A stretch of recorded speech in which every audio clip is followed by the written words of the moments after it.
And sisters in Christ Jesus, we heard in today's first reading about abiding in God. Abiding in God is eternal life, and that's what we are told now. In the Gospel, we heard that John is being questioned, John the Baptist, and he bears testimony to Jesus that he will be baptizing with the water and the Spirit.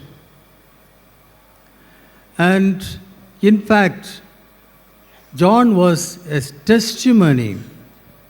He was a voice that speaks of the one to come, to bear testimony to Jesus, the Redeemer.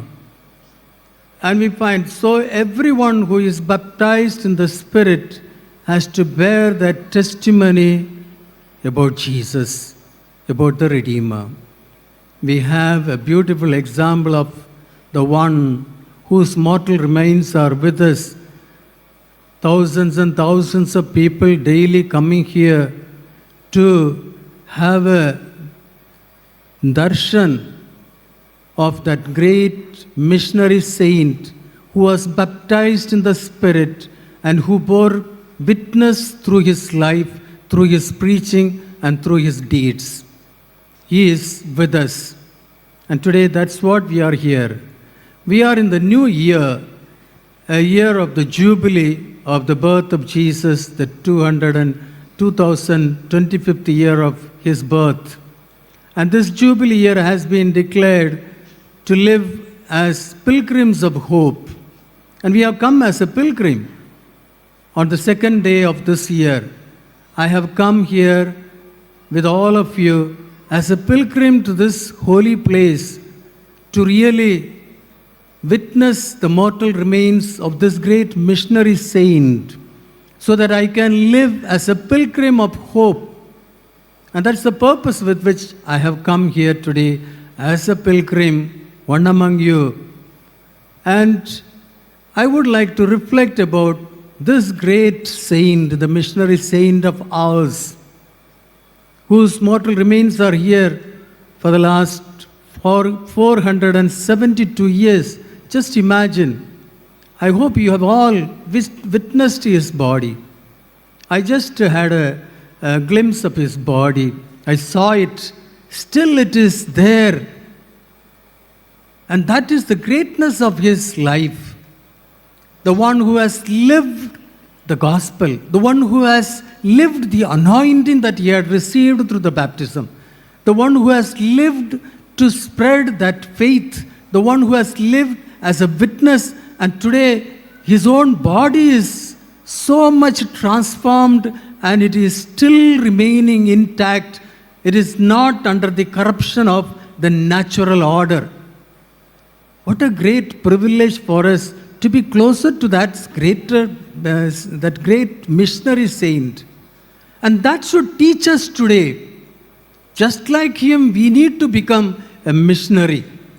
Every baptized Christian is called to evangelize. All the missionary documents, beginning from Ad Gentis, Evangelii Nunciandi, Redemptoris Missio, all these tell us that we exist to evangelize. If you don't evangelize, you have no right to exist on this earth. The purpose of our life is to tell about Jesus, to witness to his love. That's the only one who died for our sins on the cross, for our sake, and gave us that redemption. And we bear witness to him because it is through him that we receive life and life eternal. Look at the life of St. Francis Xavier.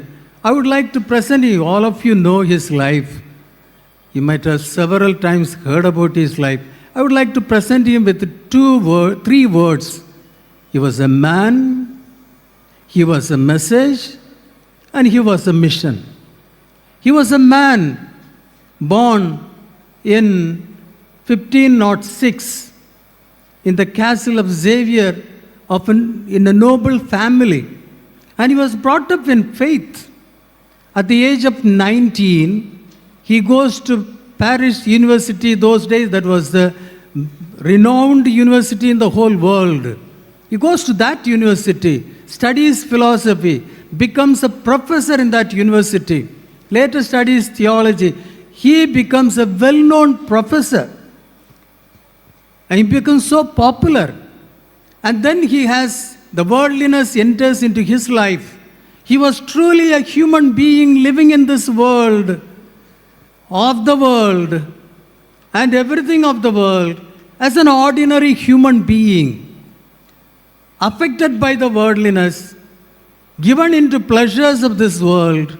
That was a man, St. Francis Xavier. He was a human being like any one of us. And then the second part we find, message. As a human being living in this world with all the limitations of his self, he receives the message and he becomes that message. That message is, he living in Paris University, he gets St. Ignatius of Loyola as his roommate.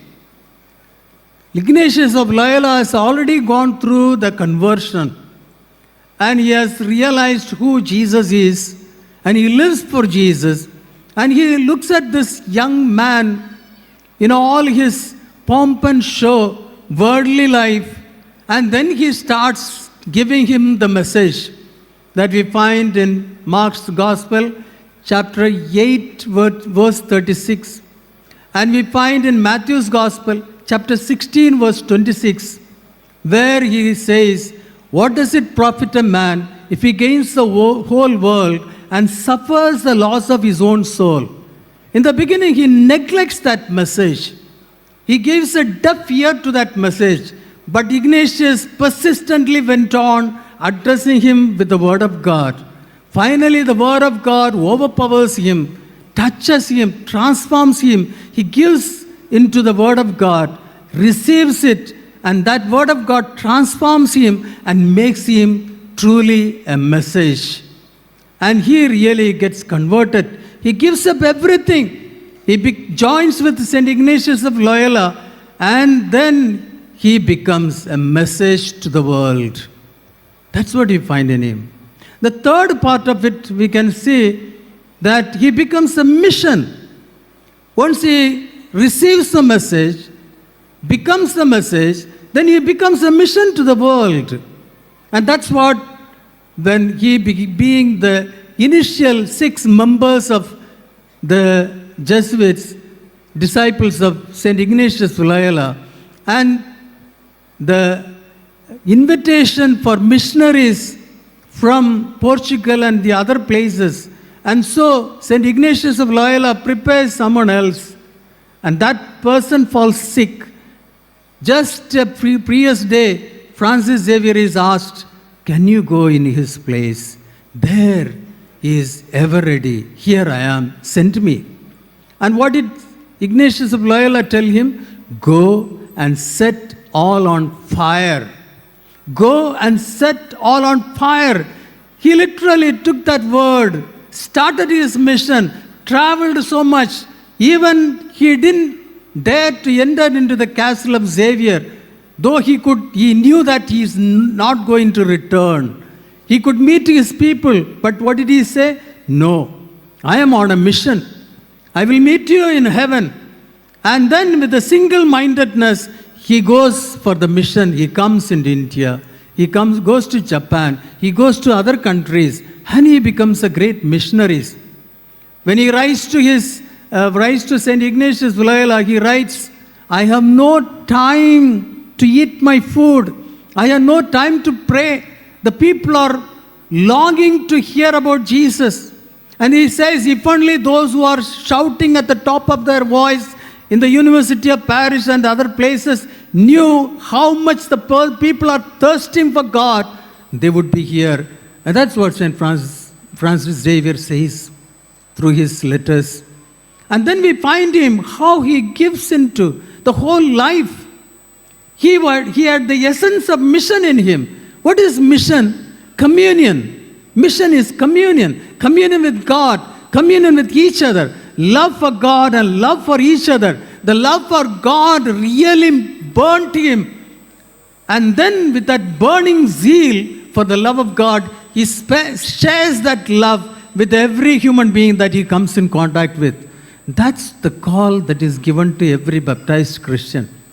How he testifies to the faith, ringing a bell, going to the streets, collecting all the children, catechizing them, and through them the parents. And that's how he establishes the churches here in Goa and many other places in the country. Traveled far and wide. And within that short period of his life, he established churches in many places, preached the faith to thousands and millions, and baptized millions of people. And that is the Saint Francis Xavier. Today we have come into his place.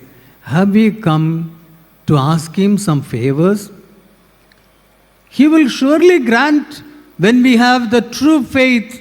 Through his powerful intercession, the Lord will grant us all the favors that we pray for. But then what would St. Francis of Xavier expect from us?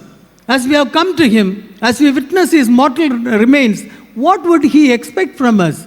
He would expect the same that he lived, each one of us to live. We have received that faith through the baptism. Are we able to witness to that faith? Are we able to share that faith with others?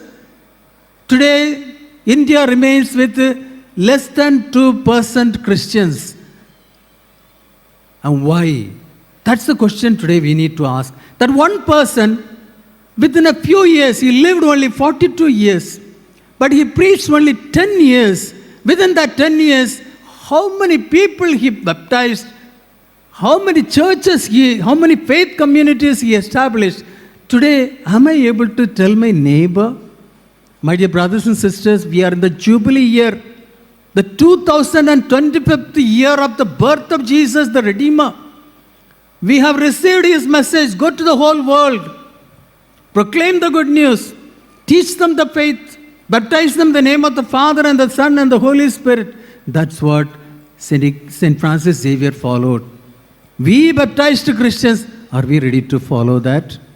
Today, let us turn to the Lord through the powerful intercession of St. Francis Xavier, that we who have received this faith may be able to live it and may be able to share it with our life, with our deeds, with our preaching, and whatever that we do will become a mission. And that's what today's our prayer should be. And so today let us pray for all the pilgrims during this exposition of his body. All those who have traveled from far and wide, come here, witnessed him. We pray during this Holy Eucharist that they all may be touched and transformed through the powerful intercession of this great missionary saint, and they may in turn become missionaries to all those they come in contact with. Let us pray for this during this Holy Eucharist.